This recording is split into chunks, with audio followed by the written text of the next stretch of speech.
All right. Well, first and foremost, I want to say saludos and respetos, man, to all the people out there, man, all the gente. You know what I mean? I want to express my gratitude, man, as well as my thankfulness to the people out there who consider themselves, fans, homeboys, homegirls. Special gracias to my boy Misdameanor, ese locote, for always believing in this dream, man, making the Mr. Payaso movement bigger than it has ever even been, from day one. For that, I'm thankful. It's been an honor to be afforded the opportunity to make music, those guys, as well as call them friends. Now, as you all know, I was arrested, in April. Some very serious allegations. I don't announce that lightly. I'm currently right here in the feds, in the federal detention center, awaiting adjudication on federal probation violations. I guess it automatically triggered a probation violation due to catching new criminal conduct. So this part of the process is pretty straightforward. Go see a judge, and he's gonna decide whether he revokes my federal probation or not. And if he does, they can max me to 2 years.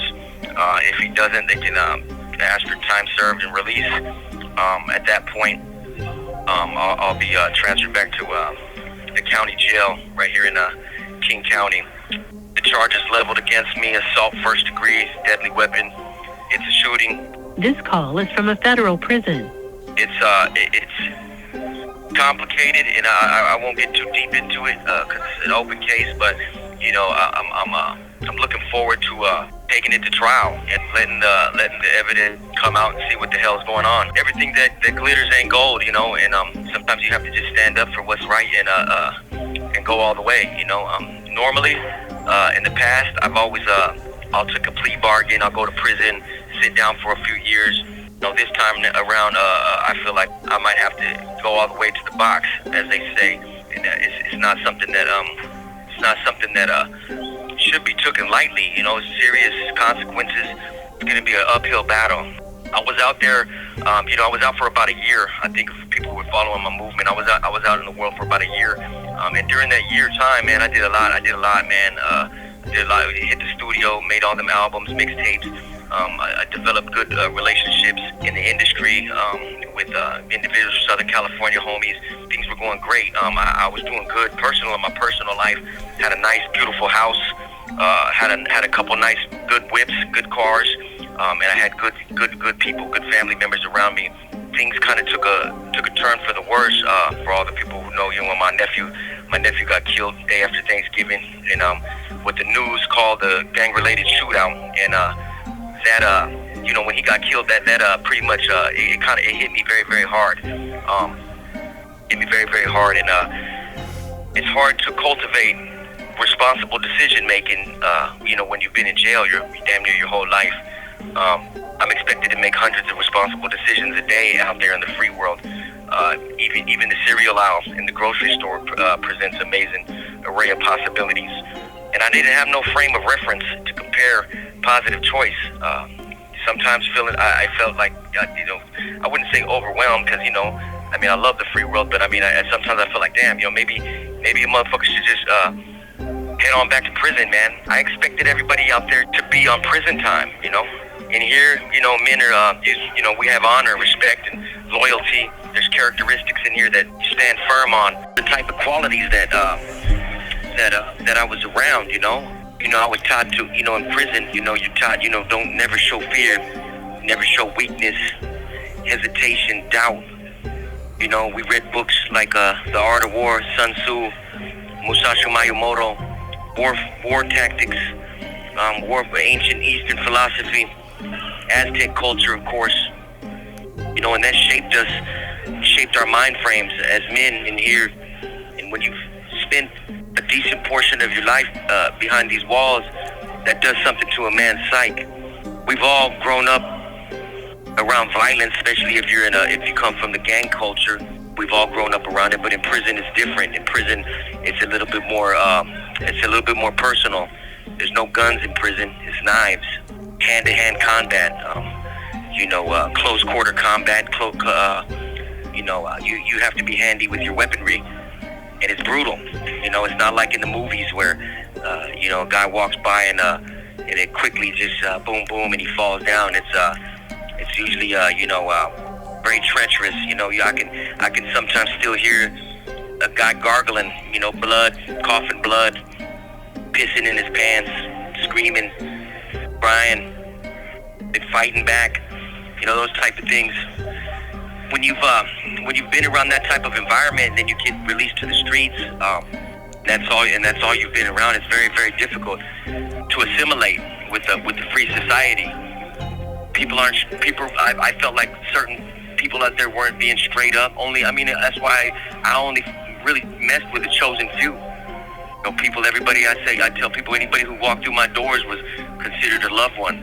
You know, towards the end of my freedom, I started breaking that rule. I started letting people into my doors that I didn't really fuck with, and I think that had a detrimental consequences. And of course, drugs and alcohol. You know, we can't forget that. I mean, let's be real here. Everybody listens to my music. They know what it is. Drinks, drugs, loud music. When you mix that into an environment where you're, you know, gang culture, everything the music talks about. You know, you get a recipe for disaster. You're knocking on the devil's door. You know what I mean? But I take my clica and the gang life really, really serious, man. You know, I'm around guys sometimes who you're nonchalant about it. I take offense to guys who say like, oh, I used to be from a barrio, or yeah, back in the days when I was this. It's like I can't wrap my head around somebody saying I used to be from anything. I mean, I love my clica, I love my barrio, my homeboys are they're my family, they're everything. You know, that's all I had. When I came home from prison, it wasn't, you know, my mom's dead, my dad's dead, grandma's dead, everyone's dead. You know, my clica is my familia. And when I came home from prison after doing 7 years, you know, it was my little homeboys, my nephews, and my little homeboys who came to see me at the halfway house, and they bought me clothes, and they bought me food, transportation. They picked me up, made sure I wasn't slipping. They briefed me on everything that was going on, who to be aware of, who to watch out for. Very, very protective they were. We had a solid ass crew, and for them, I'm appreciative of that. I think of guys like Menace fighting for his life down there in the county jail in Everett. I think about my little nephew Santando fighting for his life in the juvenile hall right now.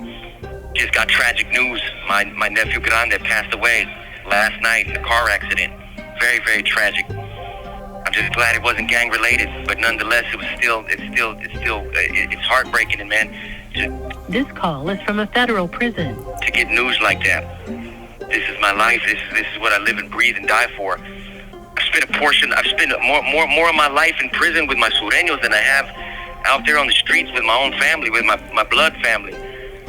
So I mean that shows you that this is very serious, you know. If it wasn't for music, to be downright honest, if it wasn't for the music that I was creating, I would have been in probably 4 times as much trouble than I am in right now. The music kept me at bay. It kept me in the studio. It kept me working, you know. And then once the little checks started coming in, I started saying, man, you know, this is some real shit. You know, I could make a career out of this. I started getting calls, conversations, doing songs with Young Dopey, Capone called me, Big Temper, guys like that were showing love, you know. The homies from Oklahoma, the Southside locals out there, you know. Shout out so forth. All these guys that I considered, you know, dudes that I look up to in the music game, and they're getting at me. So I said, okay, we're on to something serious now. Let's do this. It's like it always happens, man. You know, I always end up back incarcerated, man. I can't seem to break that cycle, you know. I can't seem to break that cycle. Hopefully I make it out of this one on top of my game. I'm optimistic about the future. You know, I mean, there's been bitter tragedy, but, you know, there's also bright hope at the end of this. I'm on a courageous quest to keep on pushing forward. I'm all about pushing forward, never backwards, and just see where the journey takes me, man. That's just basically what it is in a nutshell. I'm gonna be getting transferred here pretty soon, either down back to California to the yard to finish my federal probation violation, or I'm going back to King County Jail. And I may be able to bail out. I got a really high, strong possibility that I could bail out when I get transferred to King County Jail. The feds got no bail. You know, in the feds you don't get no bail, which is crazy. I mean, the only other place they do that is Nazi Germany and Indochina. So I mean, but I guess that's the way the feds work. But once I'm transferred over to King County, I'll be afforded opportunity to see a judge and see if I can get a bail reduction hearing and see if I can, God willing, get a chance at getting out on bail and being back out there. Yeah, I love my city. I love my city. There's been, you know, I've had thoughts of relocating to Los Angeles just to be around the environment. You know what I mean? The Chicano rap culture. Some people say, "Oh, don't do that. You're gonna get in trouble down there." But you know, if you can find trouble wherever you land. You know, there was a time when my family migrated to Seattle, Washington, for my father tried to stay out of trouble, and he ended up in prison up there. I ended up in prison. You know, we all ended up in prison. I mean, so I think it's where your mind's at. You know, I got a good head on my shoulders. People who know who've been around me, they know that I have a good head on my shoulders. I often get sidetracked, man, with the culture, the environment. You know, I start thinking prison. You know, thinking that that everybody's like dudes in prison. You know, and then I'm in for a rude awakening when I don't find that out there. You know, only a certain few I choose to call my friends and family, man, and that's for a reason, man. That's because they display that quality, you know, that West Coast gangster shit, you know. But yeah, man, that's about the size of it, man. Murder was a case, misdemeanor.